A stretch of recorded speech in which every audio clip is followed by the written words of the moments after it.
Hello guys, welcome back to my channel. এটা আমার first blog, একটু নার্ভাস লাগছে।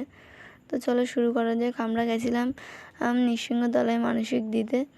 তো আমাদের দাদা ভাইয়ের গিয়ে পুকুরে স্নান করে উঠে গন্ডি কাটা শুরু করে দিয়েছি। আর আমার শাশুড়ি মা শুধু সমানে বলেছে, তাড়াতাড়ি কর।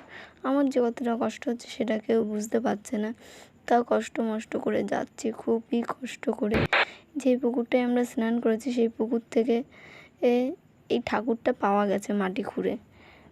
তো চলে এসেছি মন্দিরের অনেকটা কাছে, ঢুকে পড়েছি মন্দিরে।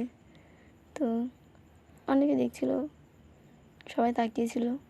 তো আমার লজ্জা লাগছিল, ফার্স্ট টাইম এরকম। তো কী করা যাবে, লজ্জা পেয়ে তো কোনো লাভ নেই, মানসিক করেছি যখন দিতে তো হবে। শেষ পর্যন্ত আমি মন্দিরের গেট অবধি আমি পৌঁছে গেলাম কষ্ট করে অনেক। তো অনেকে বসেছিল, বসে থাকার পরে সরে গেল। তো আমি গন্ডি খাচ্ছি। তো দিদা শাশুড়ি বলছে আরেকবার ওট। উঠছি লোকগুলো সরুক। তো আমার তো লজ্জা লাগছিল। তো আরেকবার গন্ডি কাটা শুরু করে দিলাম। সবাই তাকাচ্ছিল আমার দিকে। এই যে ঠাকুরটা তোমরা এবার দেখে নাও। এই ঠাকুরটা মাটির তলা দিয়ে পেয়েছিল। তো বন্ধুরা, তোমরা আমার সাপোর্ট করো, পাশে থাকো।